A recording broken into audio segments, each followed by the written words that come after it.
Is Pokemon Journey Together going to be a future classic, or a set people are just going to forget about in the near future?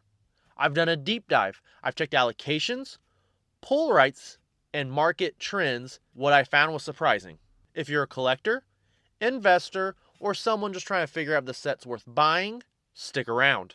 Because I'm going to break down everything you need to know about Pokemon Journey Together releasing next week and what it's going to hold in the future. So here's the thing. Every Pokemon product follows a pattern.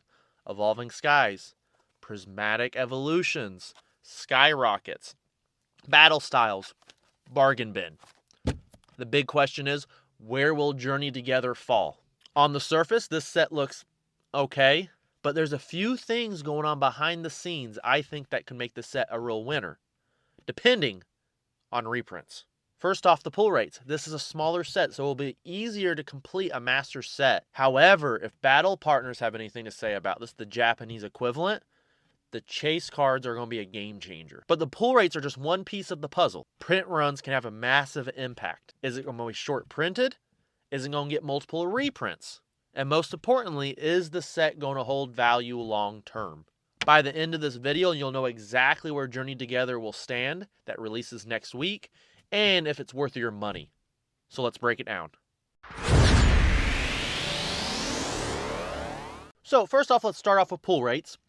I think Journey Together is going to be a lot like Stellar Crown. Stellar Crown was a smaller set, had some good playability. The big difference, I think, between Stellar Crown and Journey Together is the chase cards. Stellar Crown really didn't have any big chase cards that people were just drooling for. I think Journey Together does. People love Iona. People love that Clefairy. People are really warming up to Bellibolt. And there's a bunch of great illustrations cards in the set as well. So I think the chase cards are better, but the pull rates are going to be very similar to Stellar Crown. And if you look on your screen here, a hyper rare, which is a gold card, will typically be 1 in 141 packs. Special illustration rares are looking at 1 in 90, while illustration rares are looking at 1 in 13 packs. Now that number you see on bottom, what that is reference to is if you're looking for one specific card. So even though it's 1 in 13 and 1 in 90, you may pull the exact same card multiple times. So keep that in mind. But I'm just looking at any illustration rare, any full art, any hyper rare. So then we take a look at ultra rares. It's 1 in 15, and then ace cards 1 in 20. So your chance of at least pulling something in a pack is 20%. So that's 1 in 4 packs, which is pretty on par of what we see with most sets. So that means expect the same amount of pull rates as you did see from Stellar Crown. So if you like Stellar Crown's pull rates, you're going to like this set. The only difference is the cards, in my opinion, are much better in this set, right? So if you look here, our big chase card right now is Lily's Clefairy. This is sitting as the top card in Journey Together for the Japanese. Now, typically, you can go look at all TCG players, the English and the Japanese. Typically, the chase cards will stay in the same order. However, prices tend to be different. If you look at the Greninja EX, it's sitting at 172 market price, while Greninja in English is sitting at 380. And that's something I notice quite regularly. The English chase cards are typically double the Japanese. Yeah, that means we got 1, 2, 3 cards that are going to be worth more than $100. Lily's Clefairy, Iona's Bellibolt, and Zora Arc. I could see Salamence creeping up there. Japanese sets, the gold cards typically do a lot better in the Japanese sets, and so do trainer cards, like full art trainers, where in English, full art trainer cards and the gold cards typically don't do as well. So I do expect to see the Salamence get above Iona's Bellibolt and possibly even break $100. Hop Zacian, I don't think so. Mainly because we're going to have so many promos of it as a regular EX, so you're not going to see a lot of people who will play it use it. It's mostly just going to be collectors. And that also just depends on, is one being easier pulled to others. I think all cards have an equal pull rate. All SIRs are illustration rares between each other. I think it's just, luck, just happenstance at that point. Because I've been there, I've opened several booster boxes and then got like the exact same illustration all the way through, but then I hear other people say the same thing. Man, I never got the Mimikyu, and then I never got the Charizard, but they got 3 of the Charizards, I got 3 of the Mimikyus. So I don't think there's any type of math or reason. I think it's just random, but I think they print the same amount of each one. And then if you keep going off that number, if you just assume the English is going to be double than the Japanese, we're going to have 1, 2, 3, 4, 5 additional cards over the $50 mark out of the set. So if this follows the trend of the Japanese, what we've seen in the past, those are pretty good chase cards. If you look at something like Stellar Crown, the Japanese equivalent is Stellar Miracle. The biggest chase card on that was $68 in the Japanese. So that's about $120 in the English, which is about on par. Now, let's talk about just the set overall. I've been selling a lot of Battle Partners, which is the Japanese set. If that's anything to go off of, Journey Together is going to sell well too. I think people are very excited about the set, but I also feel like there's another group who really wants to hate on the set. People like the trainer cards. They like the artwork from it, so I think it's going to do pretty well. I still don't think, if we take a look at the English, booster box should be worth $400 for the enhanced booster box and $244 for the regular. That is just weird. That's just off, and I don't think that's going to stay. So I definitely see booster box prices going down, but again, the Battle Partners Japanese set's worth more than double the MSRP there. Now, at the same time, they're selling more because people can't find English, so that is playing a factor into it. So that is something to keep in mind. It's not necessarily that hyped in Japan. So let's continue on talking about the prices of sealed product right now. So the regular Journey Together booster box is currently sitting at $244. With the enhanced, that's the one with the promo box topper, sitting at $437. I think both of those are going to go down. I think the regular booster box will drop down close to MSRP by release. You always see the prices high before pre-release on TCG Player because other stores can't list on there. Regular people can't list on there. Only pre-sale stores can. So it's always a race to the bottom once that hits. So I do see that dropping close to MSRP. What about the enhanced booster box? This is me going out on a limb. I think it will. I don't see Pokemon creating 2 production lines for the enhanced booster box and then going,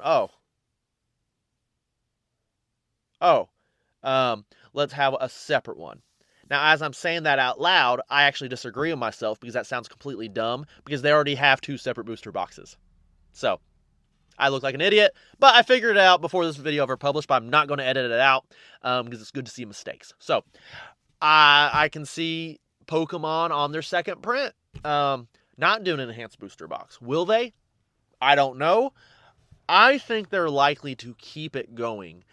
I'm hoping what the enhanced booster box is kind of Pokemon's way to reach out to LGSs and say, hey, I get it. It sucks Best Buy and Target started selling booster boxes, which is undercutting you. But hey, how about we throw a promo in this? We won't give to those stores, but we'll give to you. So then there's a reason for people to shop with you over them. I'm hoping that's what this is. When I first saw they were doing enhanced booster boxes and that stores like me were getting them and GameStop weren't, that was my immediate thought. So I'm keeping my fingers crossed. Even if they will reprint, we'll get those. But GameStop and the other ones won't. So I could see the enhanced booster boxes staying at a slightly higher price, but I do see it dropping significantly. The other thing I think is going to play a major factor in this is as people begin ripping open these packs, they're going to realize how easy the set is to complete, a lot like Obsidian Flames. How easy it is to get your big chase cards. And I think that will further drop the price.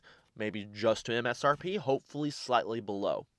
And then there's already talks of reprints coming not much after release. And then I definitely think it will drop below MSRP if they release it all at once. If they just do a little bit here, a little bit there, I think this will stay up until the next set comes out, the Team Rocket set, Destined Rivals.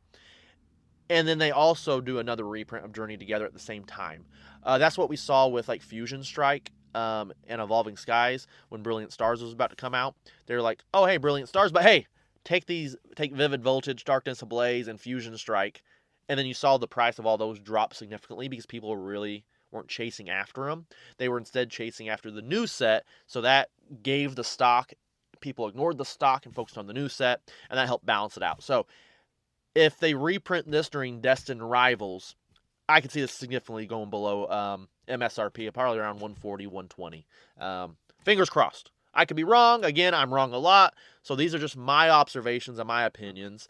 Maybe Pokemon never improves demand and we stay at these crazy, dumb prices for a while. So, again, it could happen. I think it's going to go down, but that's just my opinion. And then we see the booster bundles with just 6 packs sitting at $63.33. Again, I love that product. Journey Together Build and Battle boxes sitting at $59.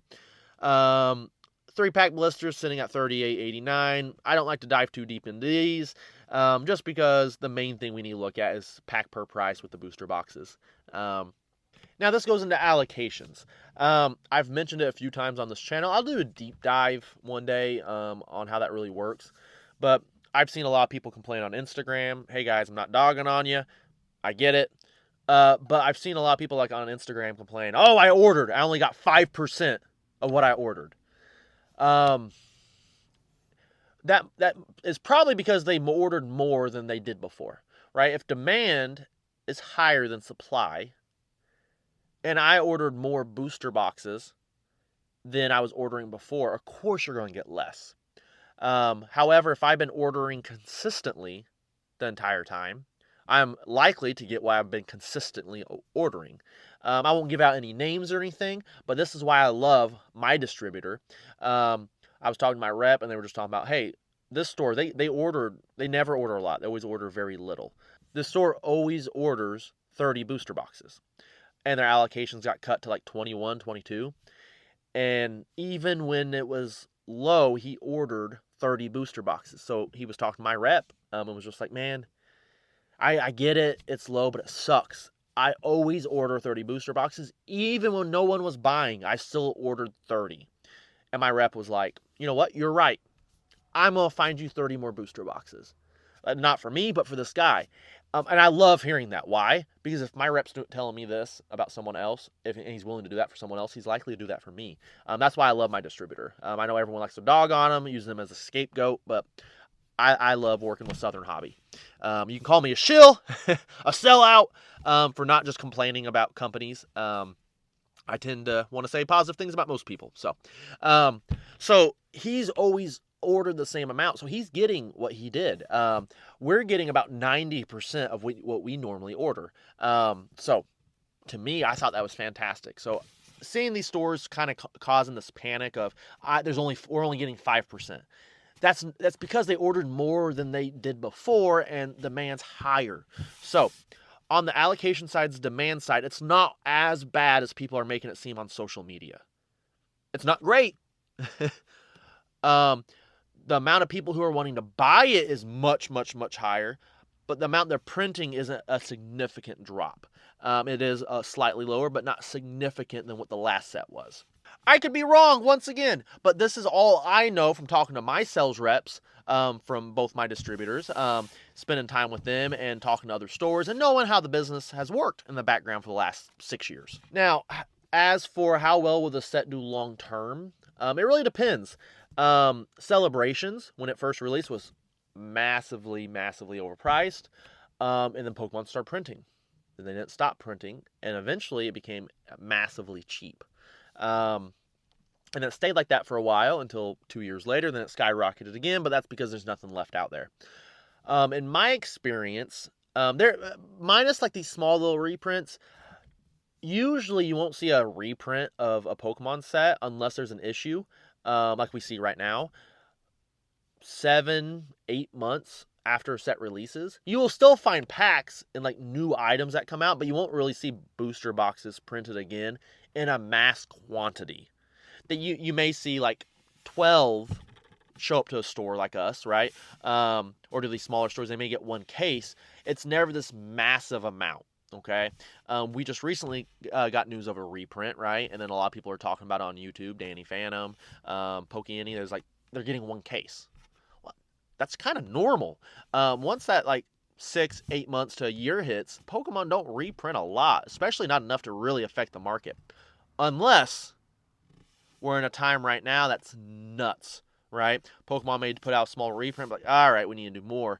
And then they'll try and like, it's kind of like if there's a big forest fire, they'll dump a little bit. Oh, okay, that wasn't enough. Then they'll come in with hydrants and buckets of water. When I say buckets, I mean tons of gallons.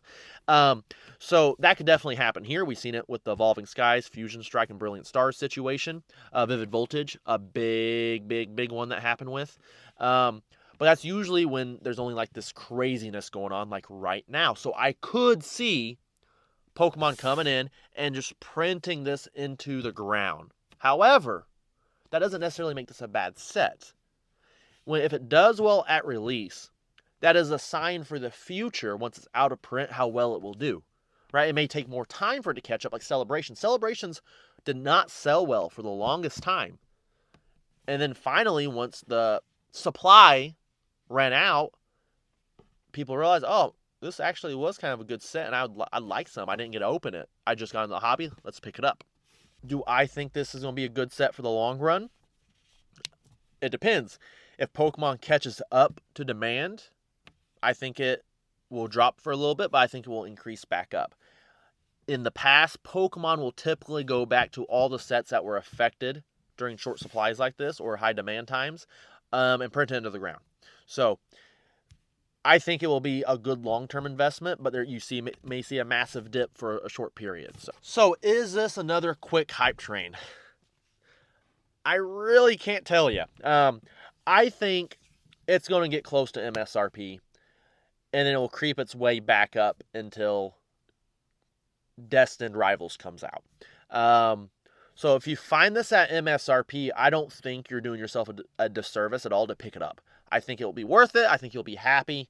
It really just depends on when Pokemon finally hits printing to demand. Is it going to be in a month where we're going to see a Journey Together reprint, or is it going to be a year from now? So if you see this at MSRP, pick it up. I don't think you'll regret it. Also, keep your eyes out for ancillary product, like the Zacian's EX box, which will have these packs in them. Other than that, I think this is going to be a great set. I think the trainer cards really bring something special back to the series. So let me know what you think down below. Do you think Journey Together is going to be a fun set to open? Would you like it if it was MSRP? Would you like it if a booster box was $90? Would you still like it if you had to pay $1,000 for it? Take the money out of the equation and just ask yourself, is this a good set? If yes, then it's worth buying and it will hold its value long term.